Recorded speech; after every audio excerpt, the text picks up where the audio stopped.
Modo Legislativo. El programa de la Comisión de Profesionales de la Asociación del Personal Legislativo, APL. Una mirada de los trabajadores sobre el quehacer parlamentario.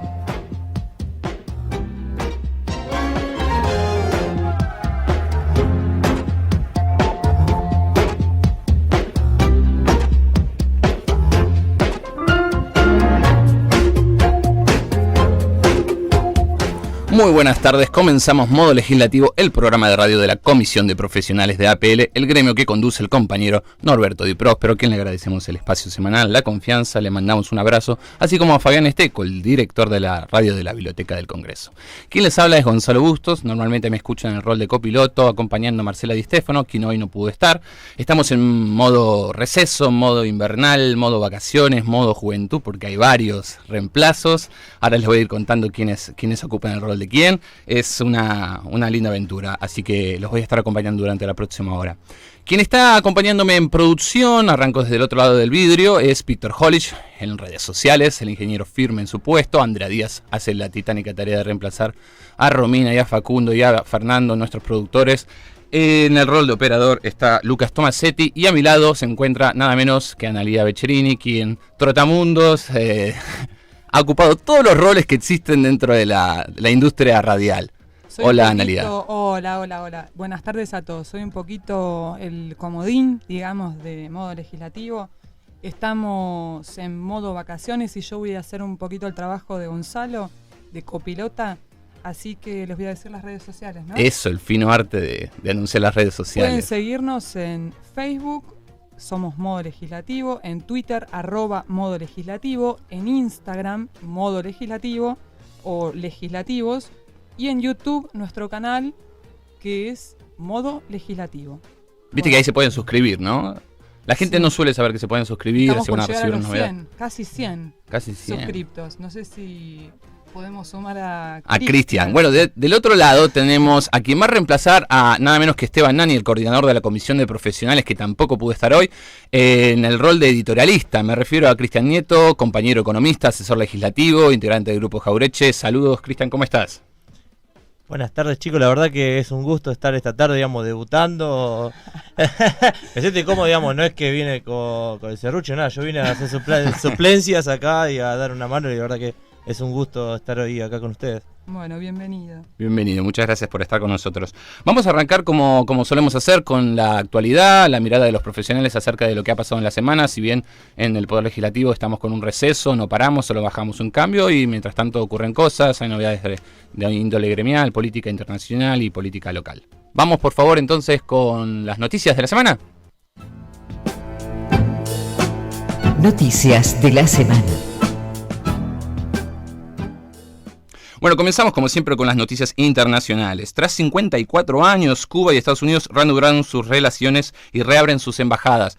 Si recuerdan, el 17 de diciembre pasado se anunció esto, que fue como una especie de giro histórico en la relación entre Estados Unidos y América Latina, la reapertura del diálogo entre Estados Unidos y Cuba, que desde el giro de Cuba tras la Revolución Cubana de 1959 se orientó hacia un alineamiento soviético, y bueno, Cuba quedó aislada del sistema interamericano a partir de la presión de los países como por ejemplo Argentina. Cuba fue reintegrado al sistema interamericano y ahora por fin, tras arduas negociaciones, se reabrieron las embajadas. Fue una linda imagen simbólica ver la bandera cubana en lo alta del mástil en la embajada en Estados Unidos. Por otro lado, en Europa siguen las grietas, pero ahora, si bien habíamos analizado las otras semanas la grieta que se abría entre Francia y Alemania, entre los propios griegos del partido de Syriza, que hoy ahora hizo un nuevo paquete, aprobó en el Parlamento un nuevo paquete de ajuste para obtener el financiamiento que puede dar la Troika al gobierno griego, al Estado griego en realidad. Ahora se generó una grieta dentro del propio gobierno alemán, que como saben siempre se había mostrado hasta ahora como una posición única, férrea, en favor por supuesto de una lógica de acumulación financiera. La división es entre el ministro de Economía y entre el ministro de Finanzas. No es menor la diferencia si uno plantea una lógica entre la explotación y la especulación como un dilema que cualquier sistema capitalista debe afrontar. Así que bueno, veremos cómo sigue eso. Vamos a las noticias nacionales. Bueno, las noticias nacionales, el pasado domingo, ¿sí? Tras el balotaje, Rodríguez Larreta hace la siguiente declaración. El resultado es que había que ganar y ganamos. Bueno, en función a esto hubo, por un lado o por el lado del gobierno, varias declaraciones considerando principalmente que fue un golpe bajo para el macrismo haber tenido una diferencia solamente de 3 puntos en las elecciones de la ciudad, que es su lugar de fortaleza. Sinceramente hubo declaraciones de varios lugares, de Macri, de Rodríguez Larreta, pero bueno, en síntesis lo que se puede apreciar es que fue un golpe bajo porque bueno, era un lugar tanto como en Santa Fe donde ellos tenían posibilidades de haber ganado y perdieron. En el Santa Fe. ¿No? Justo Santa Fe. Justo Santa Fe es por eso te mira que... Yo soy de Rosario, así que puedo opinar, fue un golpe, digamos, sí. Esperaban la victoria, fue un, digamos, ahí por margen, digamos, tiene casi el mismo padrón electoral que la capital claro, federal, de electores, sí. 2.800.000 electores, y la diferencia fue 1.400 votos, por lo que ganó el socialista Miguel Lichi.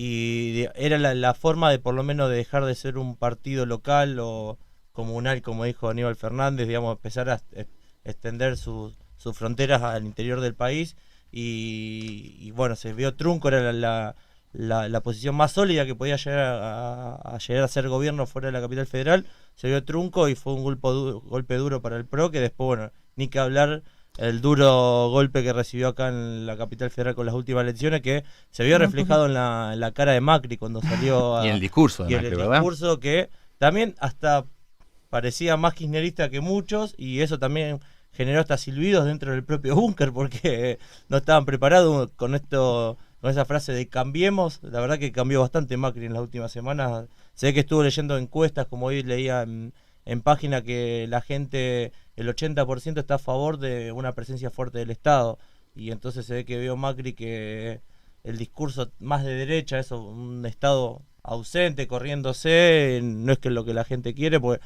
también hay algo que dar a entender: cuando el Estado no está presente, ese lugar lo ocupan los grupos de poder, y esos grupos de poder responden a intereses particulares o propios específicos, y el Estado es el único que defiende los intereses generales. Así que bueno, creo que hay que ser consciente de eso. Está muy bien. Seguimos con las noticias. Bueno, esta noticia es un poco más turística, tiene que ver con las vacaciones. La mayoría de las agencias de viajes aumentó y mantuvo el nivel de ventas de este invierno. Los turistas que buscan pasajes, hospedajes, paquetes y excursiones a través de agencias de viajes incrementaron sus compras en este invierno tras la relación con el año 2014. Vamos apurando un poquito las noticias porque ya tenemos los invitados Igual yo creo que podemos hacer a tiempo de que la editorial vaya en este bloque. Si no, la pasamos al tercer bloque. Vamos por favor a la... Bueno, esto lo tuve que leer yo. Las noticias gremiales, siempre las lee Marce, es la costumbre.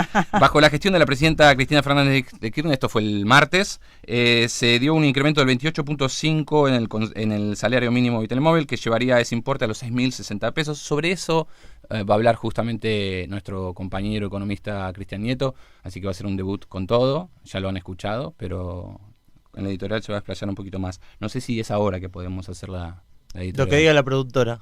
La productora, quien ha hecho una barbaridad de carteles, uno más lindo que el otro. Bueno, si querés comentarnos un poquito sobre el tema, Cristian, estaría sin duda, bueno. ¿Qué es esto del salario mínimo? Claro, explicar brevemente.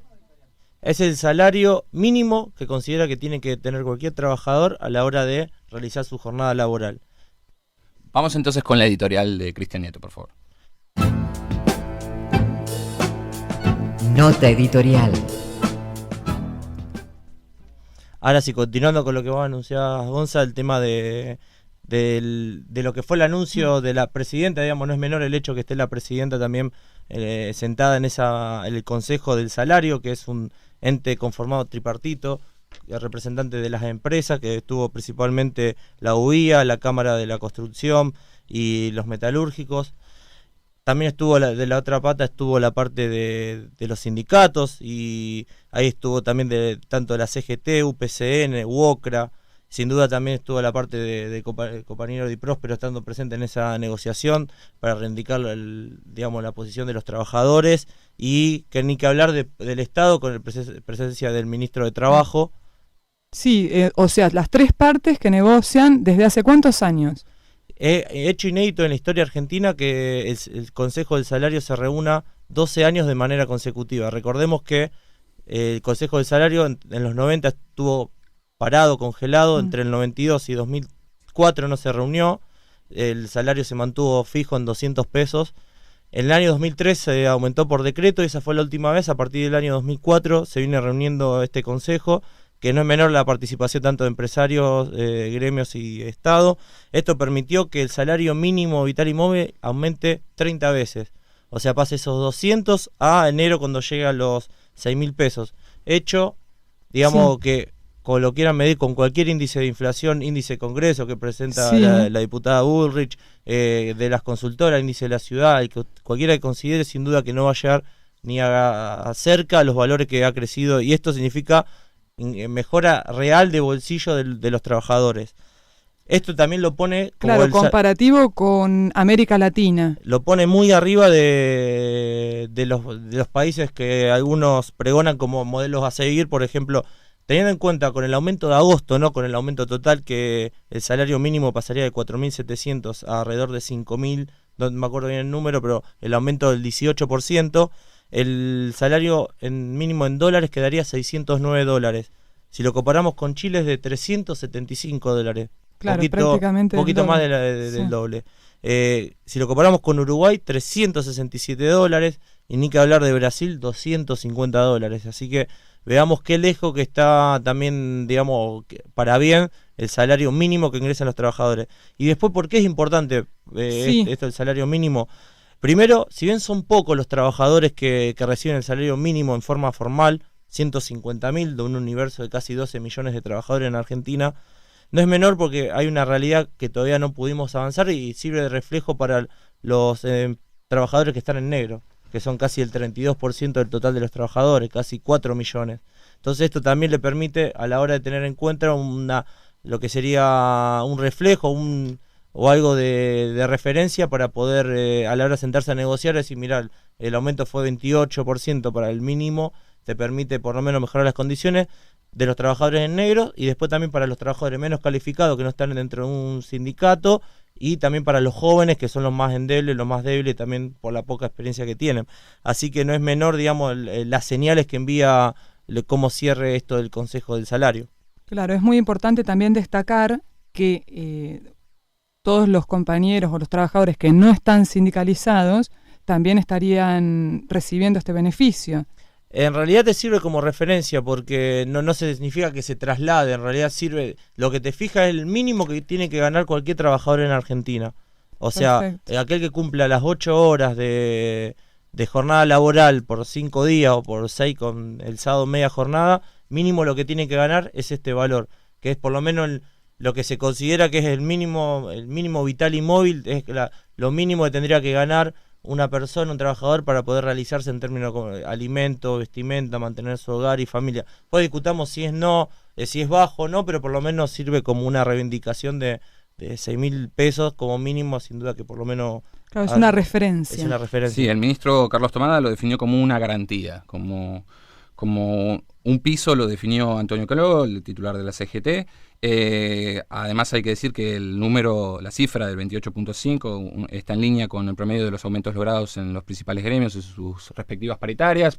De alguna forma es el corolario de un proceso de negociación paritaria que se inició hace un par de meses ya, muy por encima de lo que se plantea como la pauta de inflación, así que es una señal de que se está profundizando la redistribución de los ingresos, aunque sea con un menor crecimiento que se podía hacer en una etapa de mayor crecimiento. Y lo otro que te quería decir, simplemente que nosotros decimos trabajo no registrado, trabajo informal, porque consideramos que el concepto de trabajo en negro encierra más perjuicios de los que permite superar, ¿verdad? Esa fue la editorial de Cristian Nieto, nuestro editorialista invitado, reemplazando a Esteban Nani. Es un gusto tener editorialistas invitados, esperemos que sea el primero de varios. Va a seguir Cristian con nosotros, acompañándonos a lo largo de toda la hora que queda. Vamos por favor a una canción y luego vamos a ir a la tanda. La canción es Paso a Paso de Ciro y los Persas. Bueno, muy bien, seguimos con modo legislativo en esta tarde fría, pero seca y muy linda, algo amable también el clima. Vamos a arrancar con nuestro primer entrevistado del día. Perfiles. Muy bien, estamos con Alejandro López, secretario administrativo de APL, nuestro gremio. Hola Alejandro, ¿cómo estás? Bienvenido. Hola a todos, a los compañeros legislativos que nos escuchan. Hola chicos. También está acompañado de Daniel Vasallo. Muchas gracias por estar, Daniel. Gracias, compañero. Muy bien, arrancamos siempre con una pregunta que tiene que ver con los orígenes del ingreso a la Cámara. ¿Cómo fue tu ingreso? Bueno, como en su gran mayoría no todos entramos por el Clarín, ¿no? En su gran mayoría los que entramos al Congreso de la Nación por una militancia partidaria, política, y bueno, yo vengo de extracción del peronismo, una militancia barrial, distrital, en La Matanza. Y ¿Qué bueno, año fue? 90. 90. Alberto Pierri, presidente de la Cámara, bueno, era el conductor de La Matanza y acá estamos. Y la lógica de pertenecer acá a la Cámara, al Congreso en general, desde un lugar más político y desde un lugar más sindical, a veces conviven, a veces se bifurcan esos caminos.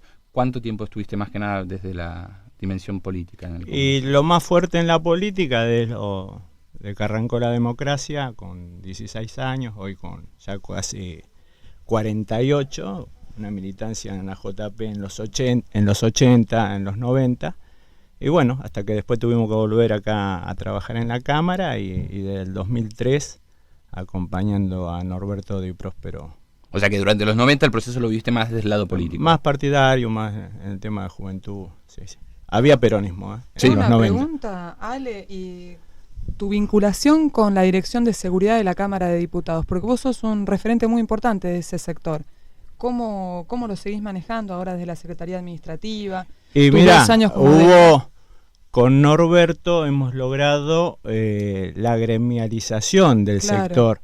Date cuenta que en la Dirección de Seguridad, en el 50% en su momento, entre los 80 y los 90, eran la mitad, venían de fuerzas de seguridad, policías retirados, del ejército, y venían con una formación diferente. Claro. Mientras nosotros que veníamos de la política, veníamos de la protesta, ellos estaban del otro lado, nos daban palo. Claro, Entonces ese es date el cuenta tema, la porque hiciste formación un trabajo muy delicado. que teníamos y que no lo entendíamos, que nosotros somos legislativos.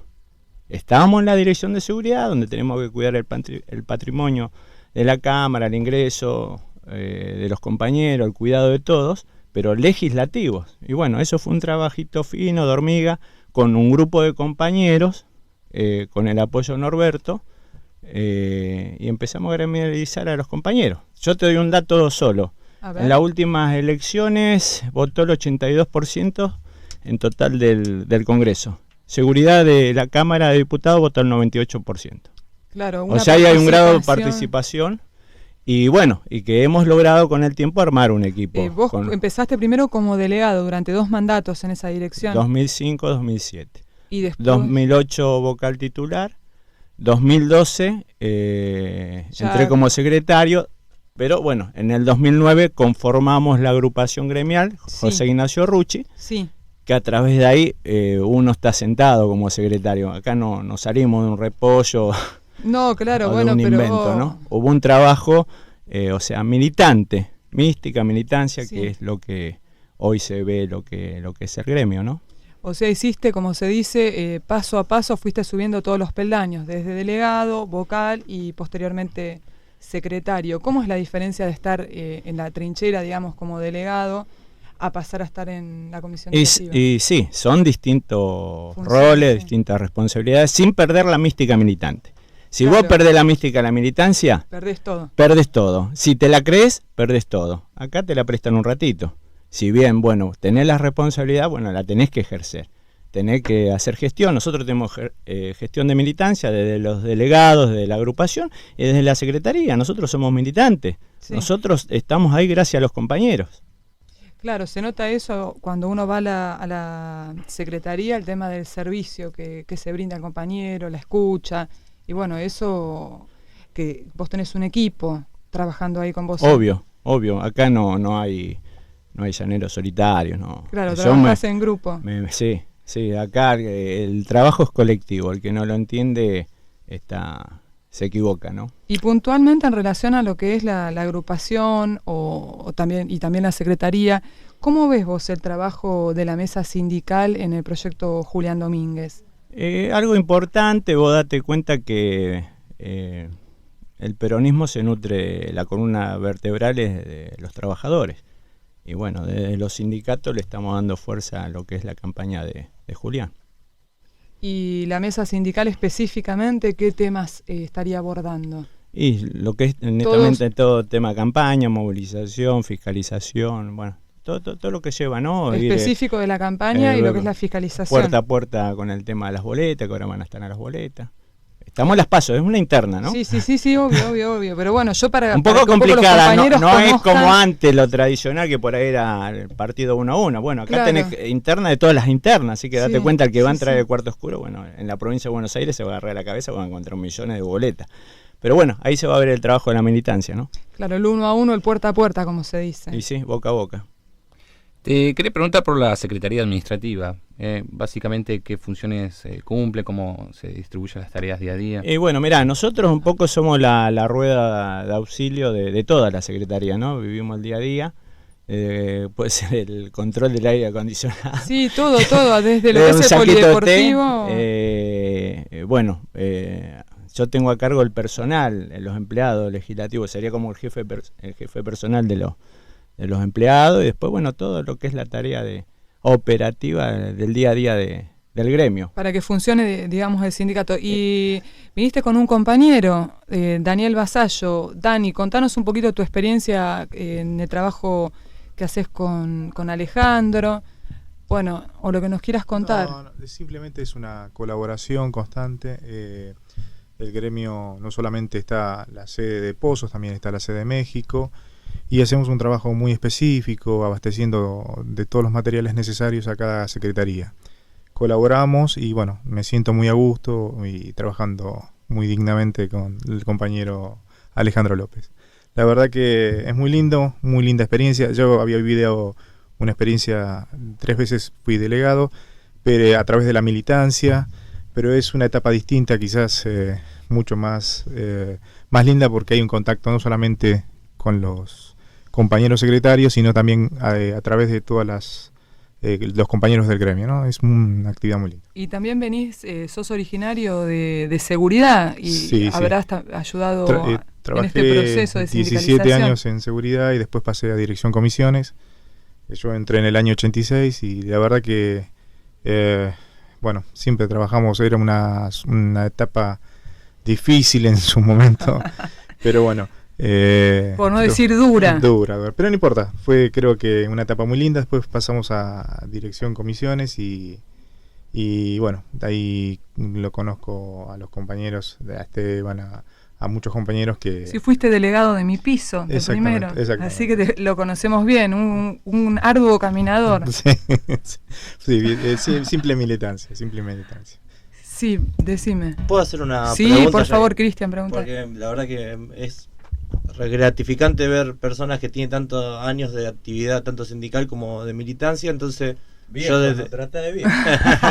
No, pero yo viendo de un poco más de esto del proceso histórico, la juventud, quería saber cómo van ustedes observando los jóvenes y también lo que yo voy viendo también desde el área de seguridad. También hay muchos jóvenes también que se van sumando al área, y también desde el lado del sindicato quiero saber qué visión tienen eso, de cómo ven los jóvenes que vienen ahora, a diferencia de ustedes cuando eran jóvenes, 16 años, 18, ¿qué diferencia ven con eso? Y si antes te daban un cachetazo, te decían callate la boca, vos sos el futuro. Claro, bueno, claro. Acá hay futuro, pero hay presente. Y para que haya futuro hay que darle lugar a los compañeros para que aprendan y también nos enseñan, ¿no? Porque no toda la misma realidad. Pero con 40 y pico de años, un chico, una compañera de 20 y pico de años, por ahí ellos están más cancheros con el tema del WhatsApp, y por ahí tenés un grado de esa participación donde por ahí nosotros no nos enganchamos. Entonces tenemos que usar todas las herramientas actuales que tenemos para la participación. Y creo que es piola, ¿no? Sí, aparte, bueno, yo tengo la suerte de haber ido varias veces a la Secretaría Administrativa y se ven los jóvenes por todos lados. O sea, hay muchísimos jóvenes que tenés trabajando con vos, incluso cuando hacen movilización también, la agrupación Rucci tiene un montón de jóvenes. Sí, nosotros éramos la agrupación de papelitos, nos decían, pero los papelitos los pegaban los compañeros, las banderas las tienen los compañeros, pero bueno, viste cómo son las chicanas políticas, pero bueno. no importa, es un poco el folclore también interno. Pero bueno, acá nosotros estamos trabajando para todos, más allá de la pertenencia que podemos tener de una agrupación que es un canal de contención de compañeros, ¿no? Sí, eso es muy cierto. Bueno, muchísimas gracias por estar con nosotros. Ale, no sé si le querés hacer alguna pregunta más. Tenemos tiempo para hacer una pregunta más. Simplemente te quería preguntar por el trabajo un poco nuestro. Recién hablabas de los compañeros de seguridad, decías primero que se tienen que dar cuenta que son trabajadores legislativos, desde ahí generar la conciencia sindical. De alguna forma los profesionales tuvimos el mismo desafío desde el punto de vista de los profesionales, ¿no? Tras mucho pensarlo, concluimos y nos dimos cuenta que profesional es todo aquel que profesa una idea y la milita y la trabaja. Entonces, profesional es primero trabajador, luego militante sindical y luego es profesional. ¿Te podés hacer alguna reflexión sobre el rol que han tenido los profesionales en esta Mira, cultura? es importante de que cada uno busque su lado, su lugar de participación. Y la creación de la comisión fue bueno, porque no digo que pasa de todos, que les pasa a todos, pero a veces algunos compañeros, si bien tuvieron la suerte, tuvieron las ganas, le metieron para estudiar, para hacer algo, por ahí uno que abrazó mal el tema de la militancia política, por no decir vagos, que no quisimos estudiar, entonces está piola. Y por ahí tiene una visión diferente de lo que es la militancia. Por ahí temas profesionales como que te ponen un escalón más arriba. Y creo que acá somos todos iguales, ¿no? Y creo que fue piola el tema había un sector que por ahí no encajaba con el tema del gremio. O por ahí también como cuando se creó la del personal jerárquico, la secretaría, que nos quedaba esa brecha de compañeros como que no se sentían identificados con el gremio. Y estuvo piola el tema de la creación de la Secretaría de Profesionales. Pues encontraron su lugar.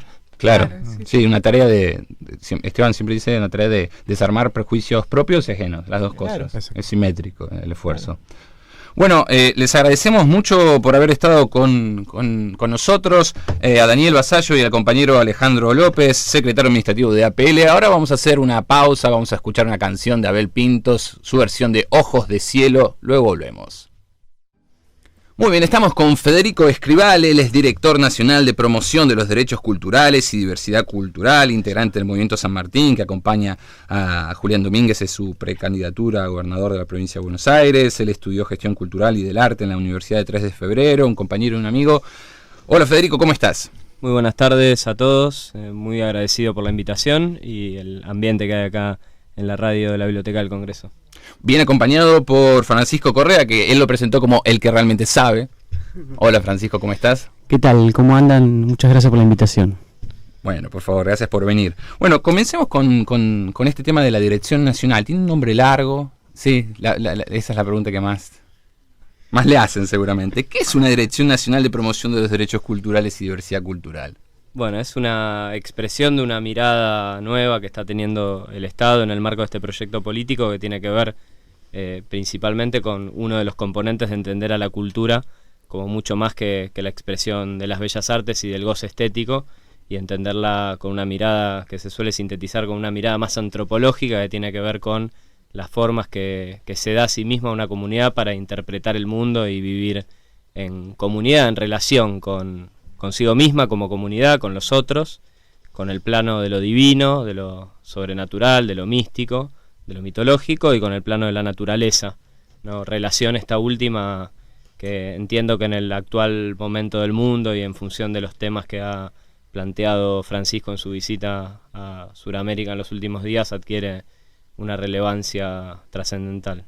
Así que bueno, es simplemente entender que la Argentina no es, como nos mintieron durante muchos años, la expresión en términos culturales de un crisol de razas en el cual se fundieron un montón de expresiones, ¿no? Una diversidad de culturas y salió una resultante única e inequívoca, sino que más bien es un diálogo intercultural entre diferentes expresiones, obviamente que aglutinadas en la argentinidad, de la cual nos sentimos muy orgullosos, defendemos, promovemos y amamos, pero sí entendiendo que hay por lo menos 3 matrices troncales, una que tiene que ver obviamente con el componente originario de los pueblos indígenas, una segunda que tiene que ver obviamente con la mezcolanza, por usar un término bastante técnico, entre esta y las inmigraciones occidentales europeas, ¿no? Que da el componente de lo criollo, Y por último, el tema de lo afro, que en nuestro país es sistemáticamente negado, pero que tiene una gran relevancia y que si uno lo entiende, como entendemos nosotros a la Argentina en el marco de la patria grande, es innegable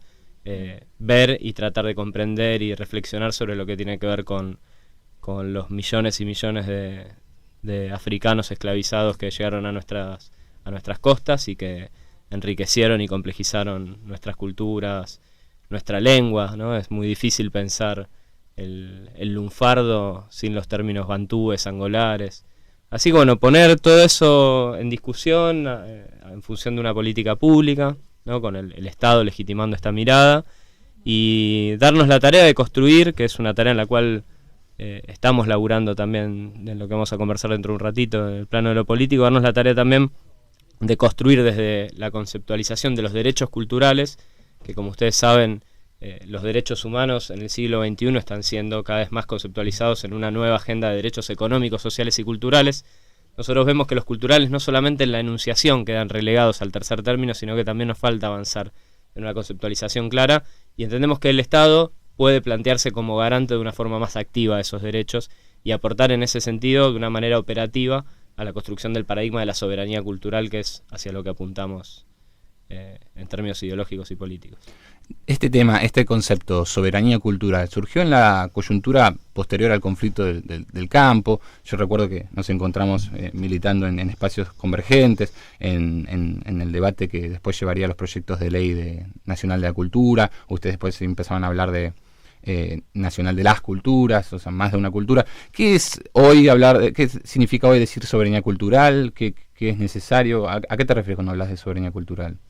Sí, creo que de alguna manera es una actualización doctrinaria de una discusión latente y muchas veces visitada, ¿no? Por los proyectos emancipadores suramericanos y en nuestro país por el peronismo y todo lo que tiene que ver con el peronismo del siglo XXI, ¿no? El kirchnerismo, que es entender que el proceso de soberanía, de emancipación, del cual estamos en proceso de cumplir 200 años, y digo en proceso porque creo que no podemos poner un hito unívoco en lo que tiene que ver con nuestra independencia, ¿no? Fueron procesos, venimos de cumplir 200 años del Congreso de los Pueblos Libres, vamos hacia una gran fiesta del Bicentenario de la Independencia en Tucumán. Hemos saldado una faceta, ¿no? Una arista de la independencia, no menor, que tiene que ver con la independencia política, pero seguimos bajo el influjo de una enorme colonización pedagógica, una enorme penetración cultural. Y entendemos que construir la soberanía cultural justamente es eso, es poder buscar que nuestros contenidos, nuestras voces, nuestros hacedores puedan dialogar en el concierto mundial, en el concierto global y también en el concierto nacional, en igualdad de condiciones con las voces, contenidos y hacedores que nos impone los capitales financieros concentrados a través de sus dos grandes tentáculos en este sistema que tiene que ver con los medios de comunicación y con la industria cultural. Hace unos minutos venía conversando con unos compañeros que no conozco personalmente, pero que se están sumando también a la campaña de Julián Domínguez en el terreno de lo cultural y lo artístico, y me contaban que hacen Gualambao, y me contaban de una relación con Ramón Ayala, y es imposible hoy día conocer el Gualambao si uno no está inmerso en lo que tiene que ver con el arte y la cultura nacional desde una perspectiva militante e interesada.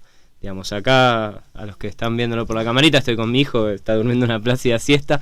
León con 4 años tiene muchas más chances de llegar a sus 20, 25 años sin haber escuchado nunca un Gualambao en la radio, en la televisión, en internet, que de haberlo hecho. Entonces nosotros entendemos que ahí tiene que entrar el Estado con políticas activas, garantizando la posibilidad y la necesidad de todos los argentinos y argentinas de conocer lo propio. Después eso propio, el campo artístico lo reelabora, lo proyecta hacia el futuro, en una dinámica propia, ¿no? Creativa, que es muy sana. O sea, nosotros no planteamos un conservadurismo un tradicionalismo conservadurista. Todo lo contrario, entendemos que hay que conocer las raíces, conocer quiénes somos, de dónde venimos, conocer nuestra historia y a partir de ahí proyectarnos de la manera única que nuestro pueblo va a saber interpretar en ese sentido. Y ahí, perdonen la extensión, pero me parece que nuestro gobierno ha dado muestras muy contundentes de avances. Por ejemplo, el petizo que tengo en brazos, y Patico, acá el compañero de la Comisión de Cultura del Grupo San Martín, también puede dar fe porque ha compartido algunos viajes con él, sabe más del cruce de los Andes y de la emancipación chilena y peruana a manos de San Martín y de sus columnas mucho más de lo que sabemos nosotros. De hecho, nos vive enseñando a través de sus preguntas, y esta voluntad de uno de responderlas nos hace ir investigando en cosas que nosotros a lo mejor fuimos formados deficitariamente. Él con Paca Paca, con Samba, la verdad que tiene un conocimiento y un amor para con esas gestas independentistas que a nuestras generaciones le faltó. Y otra expresión que se me viene a la cabeza de eso es el amor y la pasión, el fervor con el que se canta el himno nacional hoy día. Yo empecé el primario en el 90, terminé el secundario en el 2000, y la verdad que a mí, que me gustaba cantar el himno en los actos, un poco me sentía sapo troposo, hasta me daba vergüenza entonarlo con ganas, porque la verdad que había una desidia, un desánimo hacia la argentinidad. Así que bueno, eso también es construir soberanía cultural y soberanía nacional. ¿Puedo hacerte una pregunta relacionada, como vos bien mencionabas, con tu hijo y el rol de Paca Paca? Porque esto me hacía acordar la charla que tenían con un compañero de oficina que me decía: mi hija, viendo hoy Paca Paca, tiene como ídolo, por ejemplo, peleando San Martín contra el realista, que es el tema que su ídolo era San Martín, que antes nuestro ídolo era Superman, jugamos con otras cosas, perdón, eso era el hijo, y la hija jugando con idealizaciones de la princesa, que ya no era la rubia sino viendo Paca Paca tenía una visión más aborigen y demás. Entonces me parece que el trabajo que ha hecho esto de lo cultural de los niños ha sido más que importante. Entonces, teniendo en cuenta, ¿cuáles serían los desafíos para a futuro en tema de esto de la construcción, de toda la recuperación que hubo en términos de construcción cultural y nada menos que para los niños? ¿Cuál es a futuro, digamos? ¿Qué falta? Mirá, no, es una pregunta que creo que me queda grande, ¿no? Sin escaparle. Te puede ayudar Francisco, Sí, a mí me interesaría abordar uno de los temas de la pregunta anterior que vos hacías, y respondiendo en lo que vos planteabas, que tiene que ver con el tema de el plano de lo cultural y cómo se construye la soberanía cultural. Que muchas veces cuando uno se sienta a hablar con varios de los compañeros, el plano de lo cultural es el plano de las ideas, y es eso que no se ve, no se toca, no tiene territorialidad. Y me parece que lo central a la hora de construir soberanía, y lo ha mostrado el gobierno de Néstor y de Cristina, es construir los actores sociales que llevan adelante ese proceso de transformación. Y muchas veces lo que sucede es que hemos construido los actores políticos, hemos construido los actores económicos en articulación con los políticos, y nos falta construir el actor que lleva adelante esa política cultural. Y me parece que los desafíos que se plantea Julián Domínguez en la provincia de Buenos Aires es ir a buscar en esa provincia cuáles son los actores, nosotros les llamamos los hacedores culturales, que expresan a esa provincia de Buenos Aires, y que tienen la capacidad de ser no solo reproductores, sino que son productores de cultura.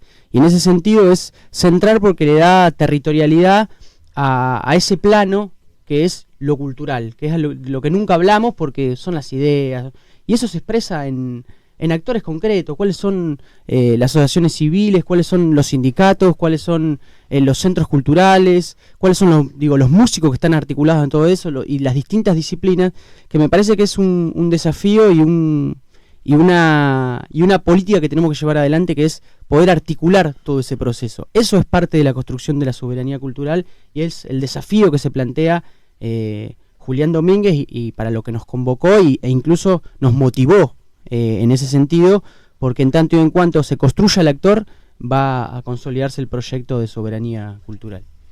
Sí, la dimensión cultural en el proyecto de Julián, incluso cuando se planteaba la posibilidad de que fuera candidato a presidente, era central.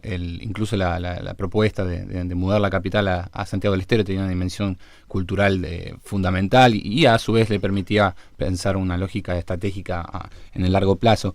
¿Qué expectativas tienen con esta candidatura? Ustedes como militantes, en concreto, digamos, ¿cómo ven este proceso? Permitime primero responderte en el plano de lo personal. Estoy muy entusiasmado con la posibilidad de dar estas discusiones y estas construcciones que bien graficaba Batico, ¿no?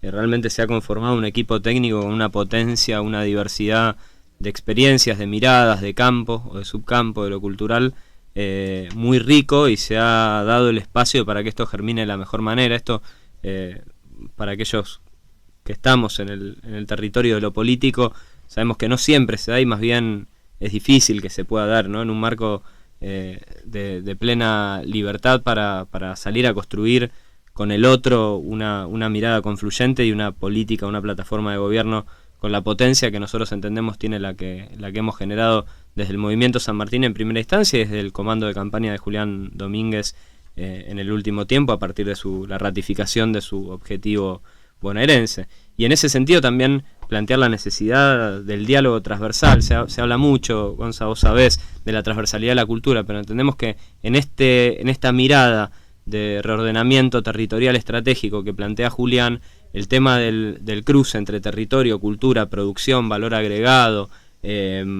trayectorias vitales, ¿no?, de los ciudadanos de la provincia de Buenos Aires y de los ciudadanos de todas las provincias argentinas que están radicados en territorio bonaerense en función de una estructura fallida histórica, ¿no?, que el kirchnerismo ha venido a corregir, pero que entendemos que se da en un proceso de 12 años la rectificación de procesos sociodemográficos de mayor complejidad y mayor extensión temporal. Entonces, en ese sentido la expectativa es muy buena. Julián está creciendo en las encuestas a un ritmo realmente muy interesante, muy distintivo en relación a los otros candidatos, pero bueno, en ese sentido no hay mucho análisis que nosotros podamos hacer porque el decisor es el pueblo y es quien va el 9 de agosto en principio a definir quién es el candidato a nuestro espacio, del Frente para la Victoria. Si estamos convencidos que va a ser Julián la expresión más genuina de los sueños, de las expectativas, de los anhelos de los bonaerenses. Y bueno, y en el caso de que no lo sea, entender que nosotros estamos trabajando en el marco del Frente para la Victoria, estamos tratando de laburar, construir, trabajando, que es la única clave del cambio, una alternativa de profundización del rumbo desde lo cultural en lo que tiene que ver con la provincia, que además, como bien dice Julián, Tomás, compañero del espacio, muchas veces hay un área de vacancia en lo que tiene que ver con la cultura en el territorio bonaerense. Hay mucho orgullo de la argentinidad, como hablábamos recién con el compañero. Hay mucho orgullo de lo local, ¿no? La gente de Pergamino ama Pergamino y sabe y se siente de Pergamino. Pero sobre la provincia de Buenos Aires hay una vacancia, digamos, es difícil que alguien se reivindique con el mismo cariño y con la misma pregnancia en la identidad bonaerense. Incluso a veces hay más en el conurbano, hay cierta cultura del conurbano que es a veces más fuerte que la provincial. Ahí nosotros entendemos que hay un desafío, ¿no? Construir ese etos, esa identidad bonaerense, no construirla artificialmente, sino justamente conjugando de la mejor manera, como planteaba Patico, estas expresiones que existen en territorio y que tienen un inmenso valor, ¿no?, en lo simbólico, en lo político, en lo ideológico. Yo te haría nos queda poco tiempo, te quería hacer una pregunta respecto al trabajo en concreto. Perdón la digresión si queda poco tiempo, pero ¿viste por qué vengo acompañado de un profesor universitario en general? Hablaron muy bien los dos, la verdad que es un gusto tenerlos acá. La pregunta final es un poco autorreflexiva, tiene que ver con el rol de los trabajadores. La mesa sindical que compone muchos sindicatos y entre ellos APL, se organizó un evento en Luján, estuvimos ahí, no nos cruzamos, pero estuvimos todos. ¿Qué reflexión tienen respecto al rol de los trabajadores en este proyecto? No solo la candidatura de Julián, ese es como el motivo, pero en general respecto a la nueva etapa que se le avecina para el Frente para la Victoria, para la fuerza que ustedes impulsan. Julián está muy honrado de tener el respaldo de los sindicatos, la cantidad y calidad y escala de los sindicatos que están apoyando su candidatura bonaerense. Como peronista entendemos que el movimiento obrero organizado es la columna vertebral del movimiento nacional y en ese sentido tenemos que construir una analogía en la cual los trabajadores organizados representen la columna vertebral del proyecto cultural que queremos para nuestra provincia y para nuestra nación. Sabemos que hay una mesa intersindical de cultura que ha tomado una relevancia generando contenidos y dinámicas socioculturales en territorios muy interesantes. Estamos con mucha vocación y hemos tenido algunas conversaciones para empezar a integrar esos trabajos de la mejor manera, pero bueno, creemos que todavía hay muchísimo campo para desarrollar ahí y creo que le voy a pifiar seguramente porque a veces me falla la memoria con los momentos claves, pero hay un eslogan de campaña de Julián y que realmente no es un eslogan, es un mandato que nos ha dado hace 1 año y medio cuando empezamos a construir estos equipos técnicos. Escucha y diálogo para la construcción. Y la verdad que ese diálogo con los sindicatos, como expresión de la comunidad organizada, entendemos que tiene que ser muy enriquecedor para poder potenciar los contenidos que se generan, poder generar nuevos contenidos y poder llegar vertebrando el territorio de una manera distintiva de cara a la construcción de esta potencia, porque perdón, retomo la primera pregunta, pero nosotros no somos carentes en expresiones culturales, en expresiones identitarias. Tenemos un pueblo que genera cosas maravillosas todo el tiempo de mucho valor. ¿Qué es lo que falla? Los sistemas de distribución para que esas producciones puedan vincularse con nuestros compatriotas en igualdad de condiciones. En ese sentido me parece que hay ahí un área para explorar y explotar de una manera diferencial entre Estado y sindicatos en la construcción de una política cultural. Sí, Federico se da cuenta de las señas que le hace la productora. Esa seña significa redondear. Que replique lo que hace León. Leoncito divino está durmiendo. Bueno, vamos a despedir. Francisco va a hacer una reflexión final. No, reforzando una de las cuestiones que decía Federico, para nosotros, para Julián y para nosotros es central el rol de los trabajadores y los sindicatos en este proceso, pero también es muy interesante hacer un aporte en el sentido de no regalar ciertos sectores que muchas veces no están sindicalizados, no están en proceso de sindicalización, como son muchas veces los profesionales y los técnicos. Y nos parece muy importante porque hay fragmentaciones donde está el mundo del trabajo y el mundo de nosotros los profesionales. Y me parece que los profesionales somos trabajadores, es decir, yo soy sociólogo y yo soy un trabajador de la educación, pero muchas veces el concepto profesional lo que hace es fragmentarnos del mundo del trabajo y nosotros vivimos de nuestro trabajo. Por lo tanto, ahí hay una cuestión central que hay que agregarle a este tema de que es fundamental el rol del movimiento obrero, pero a eso hay que sumarle también los trabajadores técnicos y profesionales que son parte de la clase trabajadora. Y en ese sentido es central porque esa es la columna vertebral, es decir, el movimiento obrero junto a los trabajadores técnicos y profesionales hacen ese 80, 85, 90% de la población que si se organiza de ninguna manera puede perder, porque es el proyecto nacional y popular. Bueno, muy bien, para eso te trajeron, Patico. Ese es nuestro mensaje, está impecable. Nos vamos a despedir de los compañeros. Fueron Federico Escribal, director nacional de promoción de los derechos culturales, y Francisco Correa, de parte de su equipo técnico, acompañando a Julián Domínguez. ¿Nos queda tiempo para las efemérides? ¿Vos te animás? No, nos dicen a 5 manos que no. Eso fue todo modo legislativo. La semana que viene va a estar Marcela Di Stefano, Esteban Nani, el equipo completo, el equipo titular. Le vamos a agradecer a Norberto Di Próspero el espacio, así como a Fabián Esteco. Muchas gracias por la confianza. Un abrazo a todos. Que tengan un buen fin de semana.